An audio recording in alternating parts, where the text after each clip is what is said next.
Hello everyone, welcome back to my channel Nerdy Nomi. My name is Nomi and Zack Snyder just released the official trailer of his cut of the Justice League movie and it's really epic. And today I am gonna break down that trailer shot by shot, frame by frame. But before starting the breakdown of the trailer, make sure to subscribe to my channel and press the bell icon so you never miss any of the updates. And if you have subscribed yet, then without wasting any further time, let's begin the breakdown of the trailer. And the trailer starts from the death of Superman from the ending of the Batman vs Superman movie. I know that we have seen the Superman's death in Batman vs Superman movie. Then what's the point of showing his death again in Justice League movie? Well, Zack Snyder confirmed that Justice League movie is going to start from the death of Superman, where Batman vs Superman movie took off. And the point of again showing us the scene of Superman's death is to show us that how much pain he felt when he was stabbed from Doomsday in the chest. And it was so painful for him that his dying breath actually produced sonic shockwaves throughout the Strikers Island. And in the background, we can listen to the voice of Lex Luthor, which says that the bell's been rung out in the dark among the stars. And the trailer's clever editing is trying to show us that the bell's been rung is a reference to Superman's dying breath, producing sonic shockwaves throughout the Strikers Island east of Metropolis, which is actually inhabited, which means that Superman's dying breath was not dangerous to anyone outside the Strikers Island. So all of you would be thinking that if the Lex Luthor's bell's been rung sentence is not a reference to the Superman's dying breath, then what does it mean? Well, the bell's been rung sentence is from the ending of the Batman vs Superman movie, where actually Batman goes to meet Lex Luthor in prison, and it means that Lex Luthor actually rang the bell when he contacted Steppenwolf by using the damaged Kryptonian ship, the same ship he used to create the Doomsday. Well, this scene was actually deleted from the theatrical cut of the Batman vs Superman movie, but then later on it was added in the Batman vs Superman's Ultimate cut of the movie, and this scene was named as the extended cut scene. And in this extended cut scene we can see the look of Steppenwolf, and this is the look of Steppenwolf from the 2016 released Batman vs Superman movie. And this is exactly the same look of Steppenwolf that we are going to see in the Snyder cut of the Justice League movie. Well, this 5-year-old scene is a proof that Zack Snyder is not making everything up, he had everything pre-planned. And I don't know why people are saying that Zack Snyder is just adding extra footage to make his Justice League look fantastic. Okay, now let's move on to the next clip.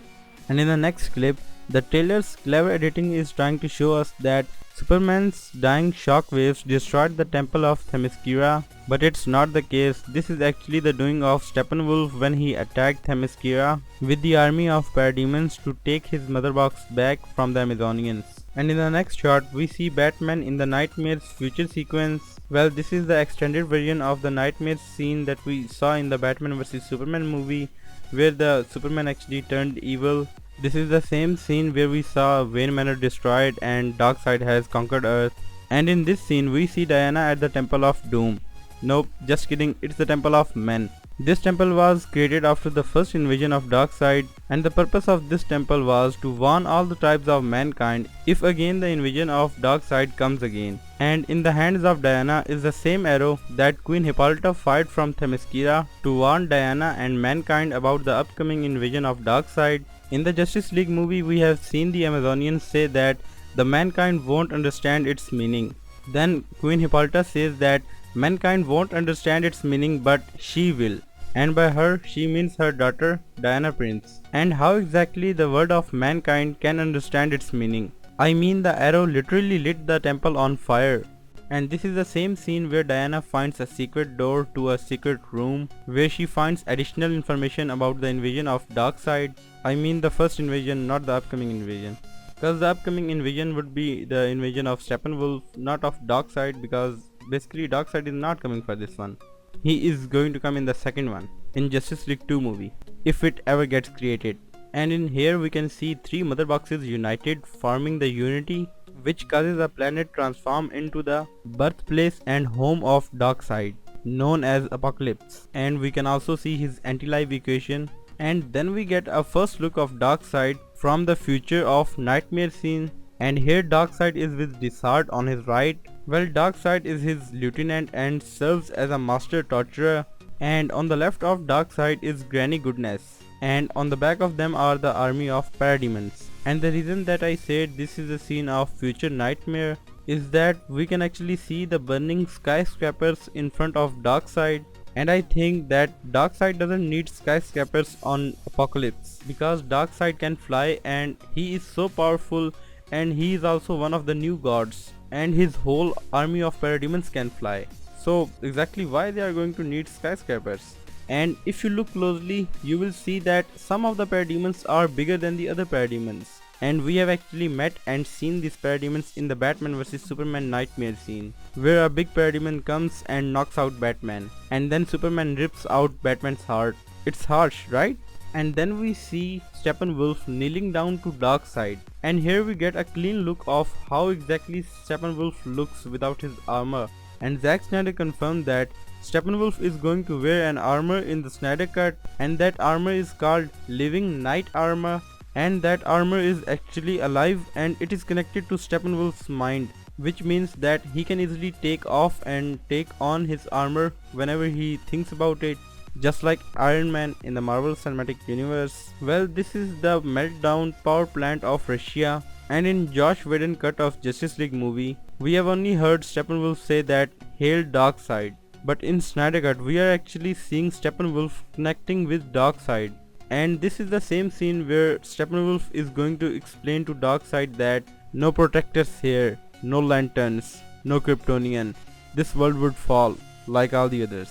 And that is going to explain a lot. I mean, why did Steppenwolf and Darkseid waited for 1,000 years or more than 1,000 years to attack Earth again? Because there were the old gods protecting Earth, there were Green Lanterns of this sector, and then there was the Kryptonian, or Superman. And I'm saying that because when I saw the Justice League of Josh Whedon, I didn't exactly understand the fact that why exactly Darkseid waited 1,000 or actually more than 1,000 years to attack Earth again and get back his 3 mother boxes that contains the soul of his mother, Hagra. Well, Snyder Cut is a completely different movie, I can assure you that. And in the next scene we see Steppenwolf taking his mother box back from the Amazonians. And this is the scene where actually Bruce Wayne goes to Aquaman to recruit him in his team. And then we see Wonder Woman saving people and children from terrorists in the museum. Zack Snyder confirmed that in his cut of the Justice League movie, the bomb actually went off. And I love the detail of this exploding shockwaves of the bomb. And then we see Aquaman in Atlantis fighting with Steppenwolf. And this is the same scene where Steppenwolf comes to take his mother box back from the Atlanteans. And then we see Cyborg in the future nightmare scene with some updated weaponry system. And then I love this line of Alfred. If you can't bring down the charging bull, then don't wave the red cape at it. Oh, don't worry Alfred, he won't wave the red cape at it. Instead, he would wave the black cape at it, because his blue suit is torn apart and he's going to wear black suit with a black cape. And then we see Cyborg back in the GCU jacket, which actually means Gotham City University. And this is the same scene from the previous teaser trailer of the Snyder Cut, where we saw Cyborg virtually controlling all of the nukes of the Earth. And this is actually his own mind's eye, where he is learning and knowing about his new abilities that he just got after turning into the cyborg. And then we see Barry Allen barefoot saving Iris West from the car accident. And then we see Batman in the tunnel fight scene taking all of the gunshots of parademons on his gauntlets. And Zack Snyder actually explained this, that Batman copied or steal the technology of Wonder Woman gauntlets, and that's how he is doing this. And I was starting to think that parademons weapons are useless until Zack Snyder explained it to us. And this shot is epic, and I mean that we are going to see first flight of Superman again with his black suit. And by saying that first flight again, I mean that this is actually the first flight Superman takes after reborn with black suit. And we are also going to see the first flight of Cyborg, and we are also going to see that how Cyborg actually learns his new abilities. And then we see Batman on a huge tank-like vehicle, which then Zack Snyder confirmed that it's Batman's war machine, but I'm gonna call it Bat Tank because it sounds way cooler.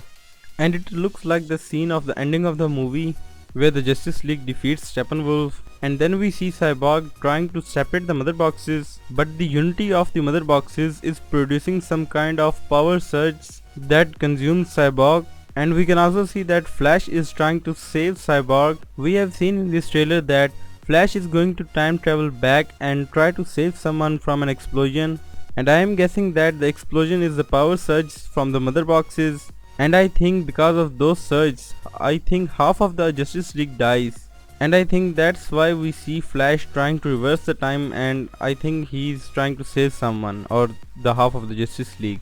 And when Cyborg tries to separate the mother boxes from the unity of the mother boxes are going to show him some kind of vision of Apocalypse or of Darkseid, and then we see Steppenwolf taking his mother box back from the Atlanteans, and then we see Flash time traveling. Actually the Flash is reversing the time here, and I think that he is trying to reverse an explosion from the final battle scene, and he is trying to save someone.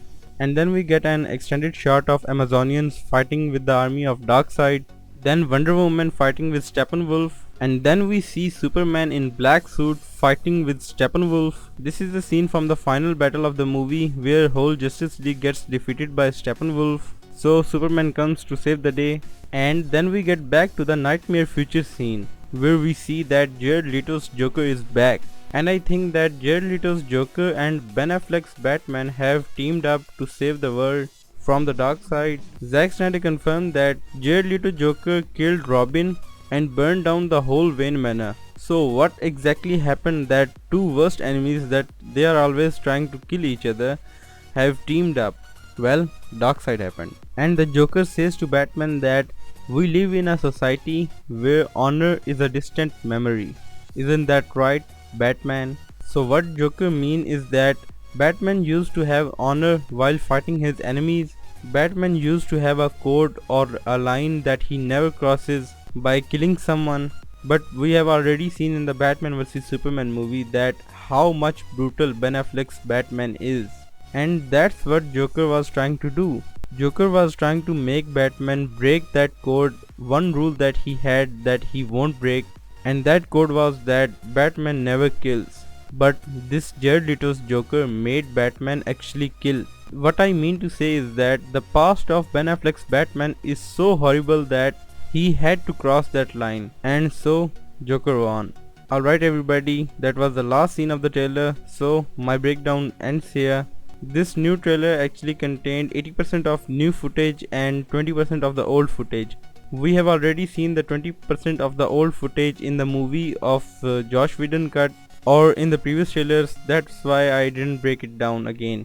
Alright everybody, I hope that you enjoyed this video, and if you really enjoyed this video, then leave a like to this video, subscribe to my channel if you already haven't, and comment down below which part of the trailer was your favorite. And don't forget to follow Nerdy Nomi on Instagram at nerdy2nomi007, and I will be meeting you in the next video, but till then, goodbye.